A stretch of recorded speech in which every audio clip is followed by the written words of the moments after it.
Bonsoir à tous et bienvenue dans cette édition dont voici les titres. La route de l'esclave, une réponse au devoir de mémoire qui vise à briser le silence sur la tragédie de l'esclavage et de la traite négrière longtemps occultée. Ce projet entend célébrer la mémoire de nos ancêtres vendus et déportés comme esclaves en Amérique et en Europe. Incursion dans le quotidien des personnes chargées d'assurer la sécurité des engins à l'entrée de certaines institutions, centres commerciaux et même les marchés. La garde de moto est une activité en plein essor au Bénin. Le livre, au-delà de ses fonctions traditionnelles, peut contribuer au développement de la culture. Comment y arriver? Happy Goudou questionne le patrimoine culturel, nous en parle.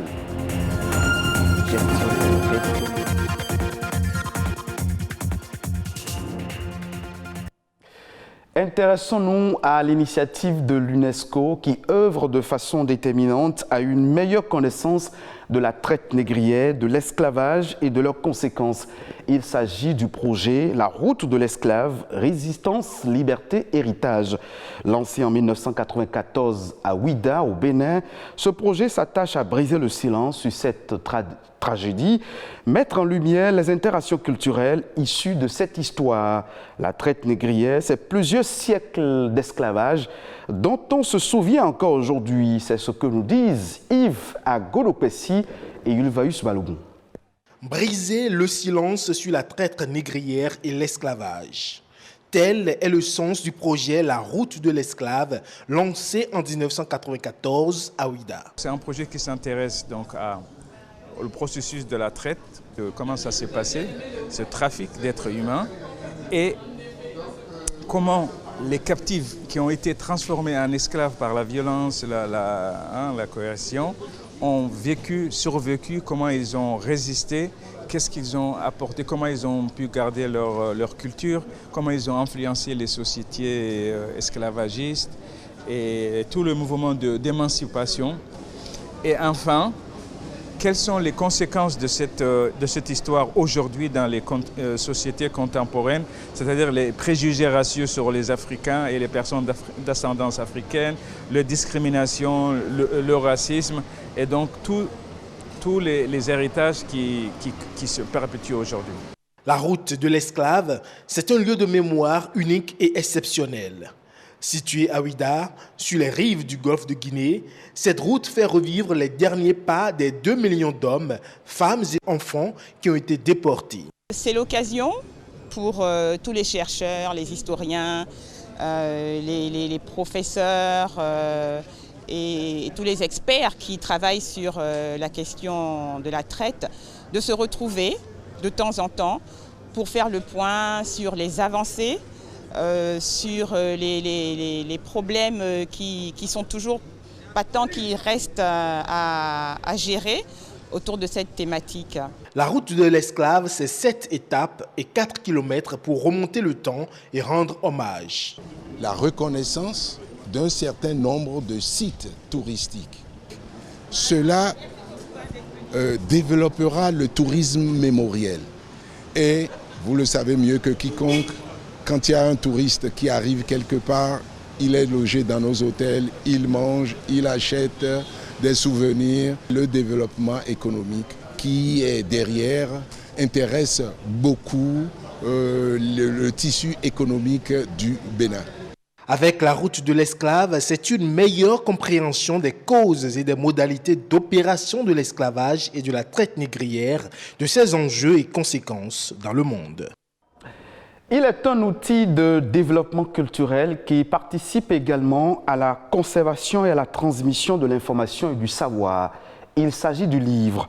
Le non-accès à cet outil constitue un obstacle à une bonne catégorie de personnes à participer aux activités économiques et sociales. Cependant, le livre peut-il être un moyen de développement culturel? Voici la réponse de Happy Goudou. Il est gestionnaire du patrimoine culturel. Suivons-le. Le livre est l'instrument privilégié du savoir et qui veut réellement se rapprocher du savoir ne peut passer que par le chemin du livre.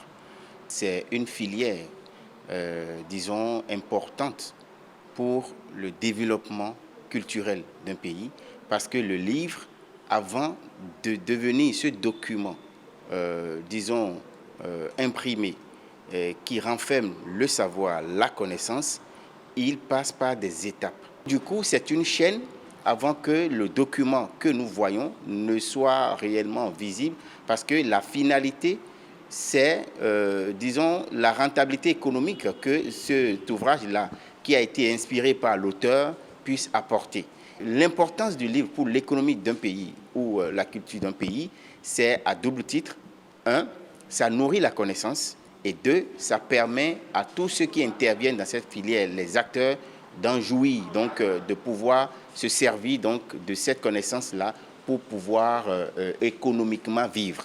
Depuis l'avènement du président Patrice Talon, nous avons constaté qu'il y a des encouragements à ce niveau-là, où le livre est considéré comme, une part importante du développement culturel et économique. À savoir que déjà, l'État a initié un projet de réhabilitation et de modernisation des bibliothèques publiques et la numérisation des fonds documentaires. Et après, il y a aussi un projet important qui est le projet du fonds de bonification qui est logé au Fonds des arts et de la culture.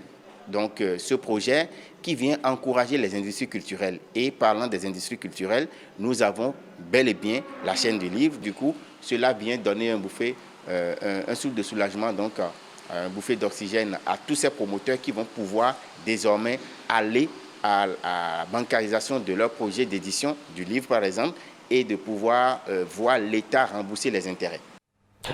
Parlons à présent de garde-vélo, un des métiers de la débrouillardise né à la faveur de l'essor des centres urbains au Bénin. De nos jours, il constitue une source de revenus pour les personnes qui s'y adonnent, eu égard aux multiples services rendus par cette corporation aux usagers de la route.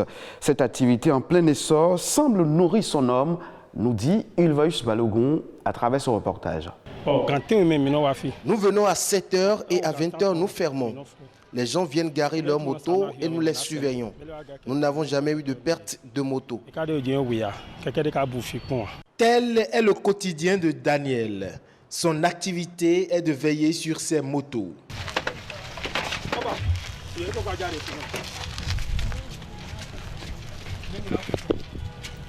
À Cotonou et dans quelques villes du Bénin, il n'est pas rare de voir des espaces aménagés pour accueillir et assurer la sécurité des motos. Avant, nous surveillions les motos sans ticket. Quand les clients finissent de vaquer à leurs occupations, ils payent. De plus en plus, avec l'affluence de la clientèle, nous avons loué cet espace pour mieux veiller sur les motos. 250 à 300 motos, parfois plus. Le nombre chaque fois grandissant de motos à ces postes de garde vélo augmente le chiffre d'affaires des promoteurs. Cette activité permet aux jeunes qui s'y investissent de subvenir à leurs besoins. Cette activité est très rentable. C'est une bonne activité. Tu payes 100 francs toutes les fois que tu nous confies ta moto de jour comme de nuit. C'est par cette activité que nous payons le loyer, l'emplacement pour le garde-vélo. Nous assumons les besoins de notre famille. C'est un métier qui est un peu difficile, mais c'est bon. Ça nourrit dans ma question. Bien que cette activité génère de bons revenus aux acteurs de ce domaine, ils font également face à des difficultés. Cette activité est très difficile. Quand tu assures la garde d'une moto, la crainte de la perdre est permanente. Voyez mes paumes de main. Elles sont sèches. Pire, les béquilles des motos nous déchirent les pieds. C'est pénible.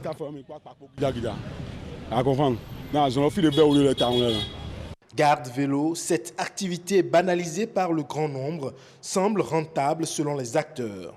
Mais au regard de leur nombre croissant, une organisation s'avère indispensable pour en faire un secteur porteur pour l'économie nationale. À présent, quelques informations au plan international dans cette édition. Je vous invite à suivre le condensé de quelques sujets ayant marqué l'actualité dans le monde ces dernières 48 heures. C'est une signature de Émile Azopota.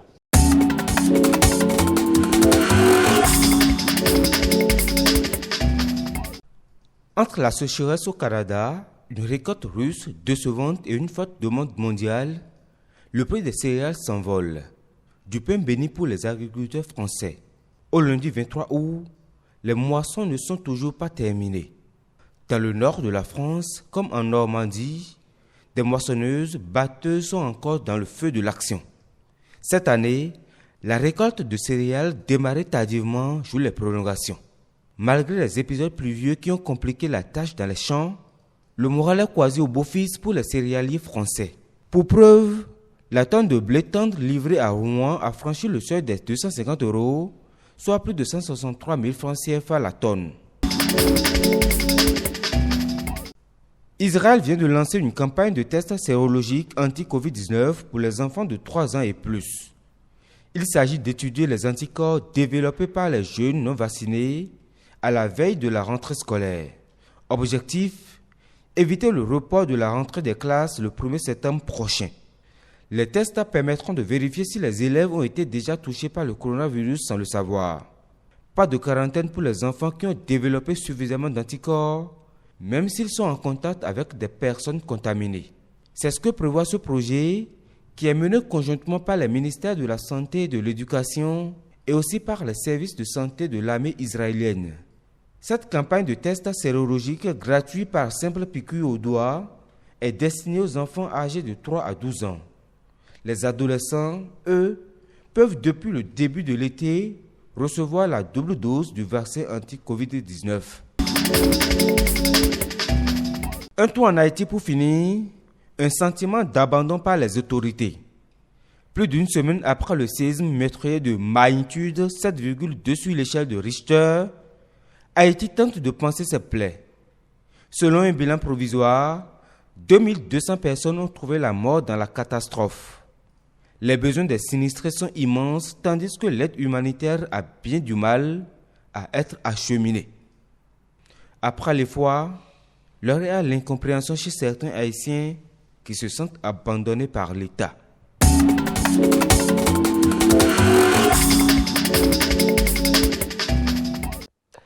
C'est la fin de cette session d'information que vous pouvez retrouver sur le www.ortb.bj. Merci de votre fidélité.